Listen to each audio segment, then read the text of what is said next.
திராவிட முன்னேற்ற கழக ஆட்சியிலே கொண்டு வரப்பட்ட திட்டங்களுக்கெல்லாம் இன்றைக்கு முலாம் பூசப்பட்டு வேறு பேரிலே இந்த திட்டங்கள் இன்றைக்கு கொண்டு வரப்பட்டிருக்கிறதை ஒழிய திட்டங்களுக்கான உரிய நிதிகளை கூட பெருமளவில் விடுவிக்கவில்லை. இன்னும் சொல்ல வேண்டும் என்று சொன்னால், தமிழ் வளர்ச்சித்துறை இந்த துறைக்கு எவ்வளவு இந்த ஆண்டு நிதி என்று கூட தமிழ்நாட்டினுடைய அரசாங்கம் அறிவிக்கிறதுக்கு இன்றைக்கு தயாரில்லை என்பதை பார்க்கிற போது உள்ளபடியே நான் வேதனைப்படுகிறேன். தொல்லியல் துறை அந்த துறைக்கு 1 கோடி ரூபாய் கொடுத்திருக்கிறாங்க. 1 கோடி ரூபாய் அந்த தொல்லியல் துறையில் அவங்க என்ன பண்ண முடியும்? குழந்தைகளை எல்லாம் டூர் கூட்டு போறோம் அப்படின்னு சொல்றாங்க. கூட்டு போங்க, அதை பத்தி ஒன்றும் இல்லை. பட் கன்சர்வேஷனுக்கு எவ்வளவு கொடுக்குறீங்க? மியூசியம்ஸ் என்ன ஆச்சு? எக்ஸ்கவேஷன்ஸ் என்ன பண்ண போறீங்க? அதுக்கான பணம் எங்கே ஒதுக்குறீங்க? இதை பற்றியும் கிடையாது. அதே போல கொள்ளிடத்தில் பார்த்தீங்கன்னா பெரிய பெரிய அணைகளை தடுப்பணைகளை உருவாக்க போகிறோம், டெல்டா மாவட்டத்தினுடைய சுற்றுச்சூழல் சீரமைப்பு பண்றோம்னு சொல்றாங்க. பெரிய அளவில் அதுக்கெல்லாம் முக்கியத்துவம் கொடுக்குறாங்க. கடைசியில் பார்த்தா அதனுடைய சாத்தியக்கூறு என்ன இருக்கும் என்று ஆராய்வதற்கு சொற்ப தொகைகளை நாங்கள் ஒதுக்குறோம், 10 கோடி ஒதுக்குறோம் அப்படின்னு சொல்றாங்க. சாத்தியக்கூறுகளை ஆராயும் என்று சொல்லுகிறார்கள். இது போன்ற நிலைமைதான் இருக்கிறது. எனவே அவர்கள் தேர்தல் வாக்குறுதியாக கொடுத்திருக்கக்கூடிய திட்டங்கள், மகளிர் உரிமை தொகைக்கு 2000 ரூபாய் கொடுக்கக்கூடிய திட்டமாக இருந்தாலும் சரி, 6 சிலிண்டர் கொடுக்கக்கூடிய திட்டங்களாக இருந்தாலும் சரி, இவற்றை பற்றி எதுவுமே குறிப்பிடவில்லை. அல்லது நாம் கொடுத்திருக்கக்கூடிய அந்த திட்டங்களுடைய நிலைமைகள் என்ன? கலைஞர் வீடு வழங்கும் திட்டம், அதற்கு வேறு பேர் இன்றைக்கு மாற்றி அறிவிக்கிறார்கள்.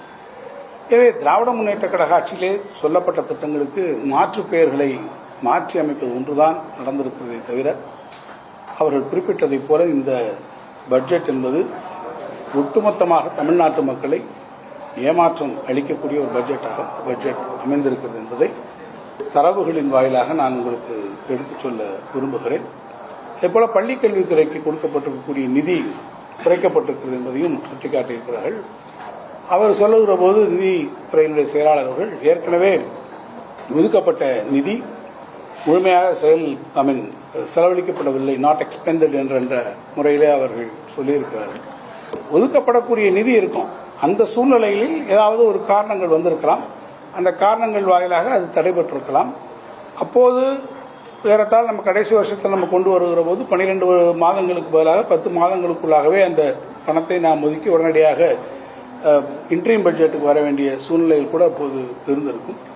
டிஆர்பி போன்று இருக்கக்கூடிய ரெக்ரூட்மெண்ட் ஏஜென்சிஸில் டீச்சர்ஸை ரெக்ரூட் பண்ணுகிற போது நிறைய நீதிமன்ற வழக்குகள் அதை தடை செய்திருக்கக்கூடும்.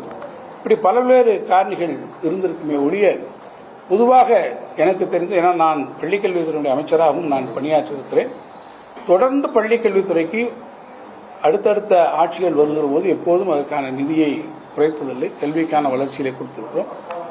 முதல் முறையாக அதில் பள்ளிக்கல்வித்துறைக்கான அந்த ஒதுக்கீட்டை குறைத்திருப்பது உள்ளபடியே வருத்தமளிக்கிறது என்பதையும் நான் இங்கே உங்களிடத்தில் சுட்டிக்காட்ட விரும்புகிறேன். மகளிர் உரிமை தொகை 2500 ரூபாய், அதே மாதிரி 6 சிலிண்டர், வேலையில்லா பட்டதாரிகளுக்கு 4000 ரூபாய் உதவித்தொகை, இது மாதிரியான விஷயங்கள் எல்லாம் மக்கள் மூச்சையை விட முடியாத ஒரு பட்ஜெட்டா இது இருக்கு அப்படின்னு சொல்லிட்டு பல்வேறு அரசியல் பிரமுகர்கள்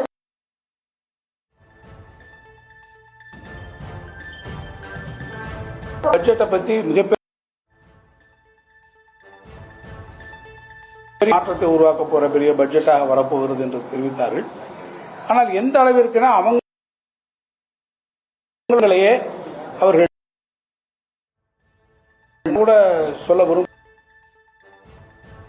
நீங்க சொல்லியிருக்கக்கூடிய திட்டங்கள் எல்லாம் இதில்